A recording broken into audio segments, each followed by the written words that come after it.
তীব্র লোডশেডিং, ভুতুড়ে বিলের অভিযোগ, কখনো তেল সংকট, আবার কখনো গ্যাসের জন্য হাহাকার। এই চ্যালেঞ্জ আরও তীব্র হয়েছে মধ্যপ্রাচ্যের উত্তেজনায়। এসবের মধ্যেই আবার বিদ্যুৎ বিতরণ ও জ্বালানি তেল আমদানি বেসরকারি খাতে ছেড়ে দেওয়ার আলোচনা।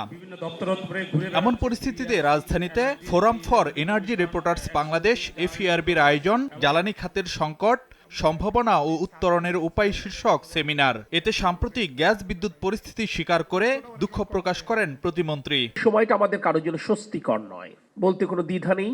বিদ্যুতের চাহিদা এবং সরবরাহের মধ্যে একটি বড় ধরনের গ্যাপ রয়ে গেছে। একইভাবে জ্বালানিরও সরবরাহ গ্যাপ রয়েছে। এই সত্যটা কিন্তু আমরা অস্বীকার করছি না এবং করবও না।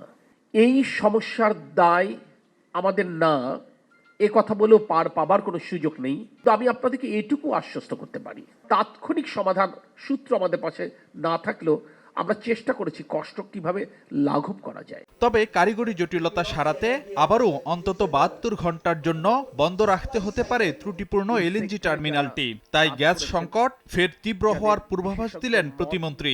একটা বয়লারের কাজ চলছে, আরেকটা বয়লার কিন্তু এখনো কিন্তু ফাংশন হয়নি। এইটা ফাংশন করতে গেলে আবার সাময়িকভাবে প্রথম বয়লারটা অপারেশন বন্ধ রাখতে হবে। This is the biggest challenge. সেই কারণে আমরা তাদের সাথে আলোচনা চালাচ্ছি কোন সময়টা আমরা নির্ধারণ করতে পারি যে সময়ে মানুষের কষ্ট কম হবে। সেমিনারে জ্বালানি তেল আমদানি বেসরকারি খাতে ছাড়া হলে ভোক্তা স্বার্থ নিয়ে শঙ্কা তুলে ধরেন ক্যাবের জ্বালানি উপদেষ্টা। আমরা প্রাইভেটাইজেশনের ব্যাপারে কেন শঙ্কিত, সেটা হচ্ছে আমরা সবচেয়ে বেশি সমস্যা ফিল করি যখন কোনো সংকট তৈরি হয়, তখন প্রাইভেট সেক্টর মুনাফা ম্যাক্সিমাইজ করে, সরকার তখন জনগণকে সুরক্ষা দেয়।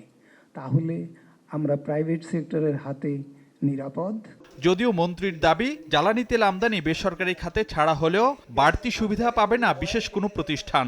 যখন জেনারেল আইন তৈরি হবে তখন তো একটা কোম্পানি তৈরি হবে না, সবার জন্য তৈরি হবে। দেশে 2টা পেট্রোল পাম্প থাকুক, একটা পদ্মা মেঘনা যমুনার থাকুক, একটা বেসরকারি থাকুক, যেমন ইন্ডিয়াতে আছে ইন্ডিয়ান ওয়েল আর রিলায়েন্স। আর যদি কারো যদি লাইন দিয়ে সস্তায় আমাদের কাছে কিনতে না চায়, বেশি দাম দিয়ে প্রাইভেটটা কিনবে, তো অসুবিধাটা কি আছে?